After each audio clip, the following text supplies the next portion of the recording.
You can either live your dreams or live your fears. And I think the majority of people actually are not living their dreams, but are living their fears. So I want to ask you a question. What are your fears? What are you afraid of? What are you scared of? Because we all have fears, don't we? We all have something that's blocking us, that's holding us back. And as we begin to look at life, what we realize is that the reason that most people are not living out their true potential, are not doing all of the things that they would really like to do, is because of fear. Some people call fear false evidence or expectations appearing real. I'm reminded of the story of a guy that was living in an area where he had some new neighbors, and these neighbors had a bulldog. And when he came home every day, this bulldog used to chase him about a half a block from his house. Every day, he would have to streak home. I mean, he would just run. This bulldog would be right on his heels. And so he just got tired of that, because he would go home about a half a block away from home. He would look around for this bulldog and he wouldn't see him. And he would go walking casually along, and this bulldog come out of nowhere, woo, woo, woo, and start chasing him, and he'd run home. So this one day, he just got tired. And so when the bulldog was running after him, he started running. He saw a rock, and he stopped to pick it up to throw at the bulldog. And when the bulldog got up on him, he started barking. He realized the bulldog didn't have any teeth in his mouth. Then he started chasing the bulldog. If you don't get on away from it. Because the most the bulldog could have done is gum, you know. And so, you know what? Most people go through life running scared. Running scared from things that have no teeth in them. Because they're false expectations appearing real. That, see, we're brilliant enough to scare ourselves to death. You realize that? There are some people actually who get a kick out of scaring themselves to death. I remember the last frightening movie I saw. It was The Exorcist. I will never forget. I was so frightened when I came home. I'll never forget. I drove in the driveway, and I had already called my former wife and said, listen, turn the lights on. I was coming in the driveway, and I was getting out of the car, and all of a sudden I couldn't get out. I started blowing my horn. I said, Madeline, they got me, they got me. She came to the kitchen with and said, take your seatbelt loose, fool. I said, oh, okay. I was frightened out of my wits. But there are a lot of people who they get off on that. They love it. I'm a person, my brother is a paratrooper. My twin brother, he's in the military, career man. I would love to jump out of an airplane to parachute. I'm scared, though. I mean, I really admire my brother for that. I would really love to be macho man like that. What are the things that you fear that's been keeping you from living your dream? That's been keeping you from doing some things that you would like to do? Just think about those things.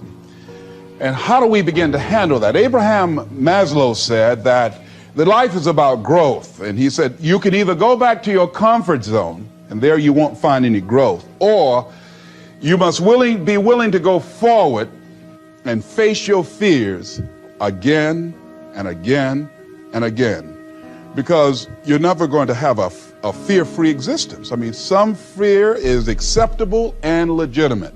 There are some things that you really should be afraid of. Now, you shouldn't allow it to immobilize you. You acknowledge it, you take it into account, and you carry yourself accordingly. There are times that we should proceed with caution, but it's the difference between being stopped by fear. It's the difference between having a fear and the fear having you. So what do we do? One, acknowledge it, and knowing that it's okay. Don't condemn yourself for being afraid. It's perfectly fine to have some fears. You acknowledge your fears, you embrace those fears, and then you move on.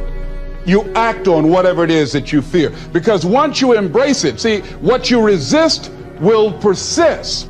What you resist will persist. So one of the most important things is to begin to embrace your fear. The fear of bodily harm, that's legitimate.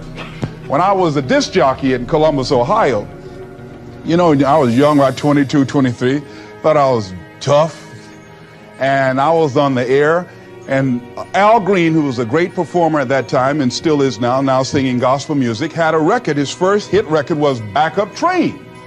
So a guy came into town and was impersonating Al Green. I happened to know Al Green because I'd already booked him. And so when I found out this guy was impersonating Al Green, I came on the air and did an editorial about him, and I exposed him. He was a rather big fellow, and so he had the word out that when I see this guy Les Brown, the disc jockey, I'm going to knock him in the mouth for having a big mouth. So I was driving down Main Street in Columbus, Ohio, had my son in the car, and I always had this little saying, hey, if anybody ever put a threat on me, I'm going to make them honor it. So I saw this guy in the street. So I pull around. I said, excuse me, I'll be right back. Got out of the car. I said, hey, man, I heard you said that you were looking for me. I'm Les Brown. He said, you are? I said, yeah. I said, what is it? I'm the one that said that you were an imposter. I said, I want to know what you're going to do about it. He opened his coat and he had a gun there. I say, but whatever I said to hurt your feelings, I want you to know it's all right.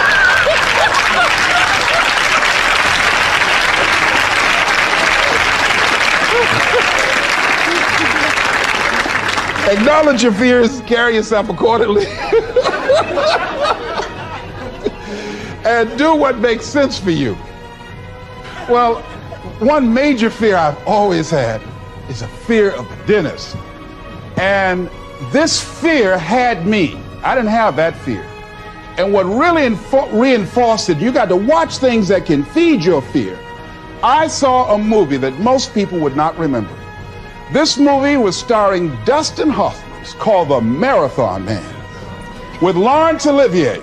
When he's trying to get a confession out of here, and he took this drill out. Let me tell you something. When he went in Dustin Hoffman's mouth with that drill, I had $1 worth of popcorn. That popcorn went everywhere. Oh! Do you know I could not go to the dentist for 5 years? I had left broadcasting, went to the Ohio legislature, had an impacted wisdom tooth. Now that hurts. And I would call, and as soon as the people would answer the phone, I would hang up. That's how frightened I was. Dr. Hamler's office, boom, I'd hang up. Then I got to the point where I could just ask for an appointment. Hello? And I wouldn't give my real name. Because I knew I wasn't going to keep it. I'd give anybody's name. Joe Jiggly Jim, it didn't matter. Then pretty soon I got to the point where I could give my name. It was about 4 years after that, you know? I said, my name is Les Brown. Then I would call back and say, look here, due to my legislative agenda, I won't be able to make it. So the lady finally said on the phone, she said, you're scared, aren't you? I said, no, I'm not. She said, then why don't you come in? I said, that's none of your business. She said, you're not coming in because you're scared. I wish you just would not waste our time. And she hung up. I said, you have no right to do that to people like me, you know? So finally, to make it long and short of it, I was hurting so bad, I said, wait a minute, I've got to do something. And I said, what am I afraid of? Go there and handle it. I said, man, I said, Dr. Hamler, I just can't hear this drill. I mean, if you can do whatever, I don't need to hear this drill, that sound, you know, that's what gets me, that drill. Don't pull that drill out on me. He said, just calm down, calm down.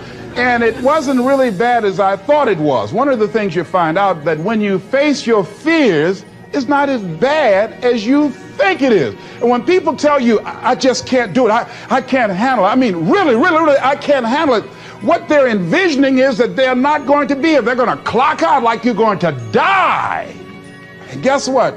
We all had occasions when we confronted our fears, we had to do something we felt uncomfortable with, we didn't want to do it, and we did not die. They didn't come take us and put us in a box somewhere. Am I right? So what we've got to begin to do, how do we handle that? What's the process? Because it's all up in here. One, I think, is imagine the worst case scenario. I just imagine that he went in my mouth and with this drill and that I just croaked out.